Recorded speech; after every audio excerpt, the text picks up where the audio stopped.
Olá, olá pessoal, boa tarde, tudo bem com vocês?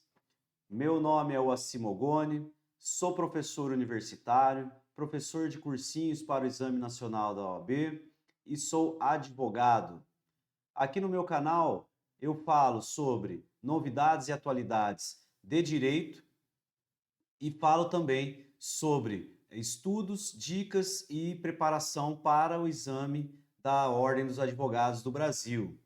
Então, pessoal, quem não me segue ainda, peço para que se inscrevam no meu canal, curtam e compartilhem nas redes sociais para que esse conteúdo gratuito possa chegar ao maior número de pessoas e para aqueles principalmente que estão tentando superar essa fase que é a prova da OAB. Então, pessoal, hoje eu vou falar com vocês um pouquinho sobre o último exame da OAB, o 39º Exame Nacional, que aconteceu em janeiro de 2024, especificamente sobre a prova de Direito do Trabalho. Então, pessoal, eu vi que teve muita polêmica acompanhando nas redes sociais. A gente viu que essa prova teve certa polêmica, principalmente na matéria de direito do trabalho. E aí eu pensei entre as polêmicas, aquela que por aclamação foi a questão que trouxe mais debates aí, né? Debates acalorados nas redes sociais, que foi a questão número 1 do exame. Então vamos falar um pouquinho sobre ela e tentar simplificar o entendimento para que aqueles que acertaram possam confirmar, né, o seu raciocínio e para aqueles que não acertaram possam entender quais foram os critérios que o examinador utilizou, tá? Então, pessoal, a questão aqui, ó, prova aplicada em janeiro, questão número 1 de Direito do Trabalho. Questão qual é o enunciado? Então lá, Celso Pereira trabalha na empresa pública estadual Águas Limpas desde 2001. Em janeiro de 2019, por força de lei estadual, então temos uma empresa pública estadual e a lei estadual, os empregados públicos passaram a ser regidos pelo regime estatutário. Então temos aqui uma informação, acontecimento de janeiro de 2019, a lei estadual alterou o regime jurídico de empregado público para o regime estatutário. Em março de 2022, Celso aposentou-se e ajuizou reclamação trabalhista pretendendo horas extras e adicional noturno do período em que era regido pelo regime seletista, então no período que ele era empregado público. Primeira informação aqui que gerou polêmica, né? Então vamos lá. Houve sentença de primeiro grau julgando o rol de pedidos procedente em parte. Sentença essa contra a qual a parte pretende recorrer, principalmente porque, depois do processo seguir concluso para a sentença, foi obtido documento antes desconhecido e também não incorporado aos autos, no qual o autor assinou recibo de quitação por haver recebido o pagamento integral das horas extras, que foi objeto de condenação. Posto isso, letra A. Como advogado da ré, qual tese jurídica você desenvolveria desde a contestação a fim de rechaçar de plano a pretensão de Celso? Letra B. Como advogado da ré, qual tese processual a ser defendida para ser usada a prova obtida após a conclusão do processo para a sentença? Justifique. Então, pessoal, vamos ver aqui os principais pontos, né? Quais são os pontos chaves desta questão? Então, primeiro ponto-chave, temos que Celso trabalha numa empresa pública estadual, início do contrato em 2001 e em janeiro de 2019, por força de lei estadual, ele deixa de ser seletista e passa a ser estatutário. Tá? Depois, em março de 2022, ele se aposenta e ajuiza a reclamação trabalhista. Então, ele pretende, com a reclamação trabalhista, receber as horas extras e o adicional noturno do período em que era seletista. Tá? Então, do período em que era seletista. Houve sentença julgando parcialmente procedentes pedidos e a reclamada, ré, né, quer recorrer desta decisão. A reclamada, a ré, teve acesso a um documento, depois do processo ser concluído para a sentença. Esse documento era um recibo de quitação, que o autor formalizava ter recebido pagamento integral das horas extras, das quais a reclamada foi condenada. Então, um documento, a prova documental que poderia alterar ali, né, o resultado da sentença. Então, os pontos chaves, as duas questões. Vamos para os pontos chaves desse enunciado para a questão número A. Então, a questão letra A. Qual tese jurídica você desenvolveria desde a contestação a fim de rechaçar o plano de pretensão de Celso? Então, Celso era seletista, período de seletista, 2001 a 2019. De 2019 a março de 2022, ele passou para o regime estatutário e se aposentou como estatutário. Então, qual é o ponto aqui, pessoal, que né, foi crucial? A mudança do regime jurídico para o regime seletista, né? Do regime seletista para o estatutário. Esse é o ponto que resolve a questão da letra A, tá? E como é que eu poderia resolver isso? Professor, não sei, né, como achar isso. Pessoal, você tem a posse da CLT, né, ou do Vademecum, quando você está fazendo a sua prova da segunda fase, o exame, você vai lá procurar no índice remissivo, mudança de regime, ou regime estatutário, alteração de regime jurídico. No índice remissivo, você certamente encontraria, né, a referência à súmula 382 do TST. E o que é que diz essa súmula 382 do TST? A súmula dá a resposta para a questão. Então, olha lá, a transferência do regime jurídico seletista para o estatutário implica a extinção do contrato do trabalho. Então, extinção do contrato de trabalho, fluindo o prazo de prescrição bienal a partir da mudança de regime. Então, temos aqui que em 2019, quando há a alteração do regime, né, do regime seletista para o estatutário, a extinção do contrato de trabalho por força da súmula. E aí começa a fluir a prescrição bienal, certo?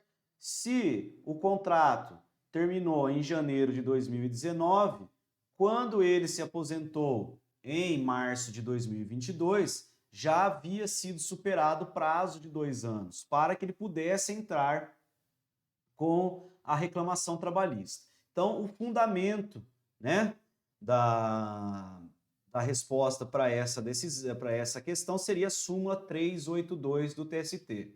E você poderia ainda, né, conforme você encontrasse ali no índice remissivo do seu Vademecum, teria referência também aos dispositivos que falam da prescrição trabalhista, que é o artigo 11 da CLT e também o artigo 7º, inciso 29 da Constituição Federal, que ambos falam sobre a prescrição trabalhista. E o gabarito da prova, né, do exame, considerou também correta a fundamentação, artigo 11 da CLT e o artigo 7º da Constituição Federal. Então, também considerou esses dois dispositivos. E recentemente houve ali algumas alterações do padrão de resposta, mas essa questão não contou com a alteração no padrão de resposta. Então foi mantido o gabarito, tá? Mas aí, pessoal, essa daqui até que não vi tanta discussão na internet, não vi tanta reclamação, meus alunos também não apresentaram muitas dúvidas. O que teve um pouco mais de questionamento foi a letra B. Então, vamos lá para a letra B. Como advogado da ré, qual tese processual a ser defendida para ser usada a prova obtida após a conclusão do processo da sentença para a sentença? Justifique. Quais são os pontos aqui importantes para responder essa questão? Então, nós temos uma sentença, não há discussão quanto a isso, né, pessoal? Isso aqui, ó, houve sentença de primeiro grau. Então, houve sentença de primeiro grau, que julgou lá os pedidos, tal, e sentença contra a qual a ré pretende recorrer. Então, aqui nós já temos a definição que houve um julgamento e que a ré quer recorrer. Contra a sentença definitiva, qual é o recurso, pessoal? 895, inciso 1 da CLT, recurso ordinário, tá? Beleza, então, e aí, ó, principalmente porque depois do processo seguir concluído para a sentença foi obtido o documento. Então, depois que eles viram na sentença que eles haviam sido, né, condenados no pagamento integral das horas extras, eles tinham lá um documento que poderia reverter isso. Que documento é esse? Um recibo de quitação integral dessas parcelas. Então, aqui teve a confusão, foi aqui, pessoal. Então, muitos candidatos entenderam que o enunciado foi tendencioso, tá? E eu vou concordar que a confusão aqui ela é justificável. Por quê? O enunciado fala em sentença e depois fala numa situação que ocorreu antes da sentença. Então, isso na hora ali da prova, do nervosismo da prova, né, do tempo curto, a gente entende que o candidato ali já está sob pressão, tem que tomar decisão rápida, enfim. É um enunciado que sim, ele pode causar dúvida, deveria ter sido mais objetivo, poderia ter sido melhor formulada, tá? Mas, pessoal, o enunciado é categórico. Ele fala que teve uma decisão e que essa decisão foi desfavorável. E ele fala que a sentença contra a ré pretende recorrer. Então, assim, também está ali, né, embora de uma forma, não da forma mais clara possível, mas está dizendo que houve essa decisão. Então, que é um recurso da sentença. Então, pode ter sido mal elaborada, mas não havia como realizar, né, nenhum ato anterior, porque a sentença já tinha sido proferida, não dava para fazer nenhum ato, não tinha nenhuma medida processual que pudesse reverter isso daí naquele momento. Só sobrava, então, a opção pelo recurso ordinário. Tá? Então, ponto. Recurso ordinário.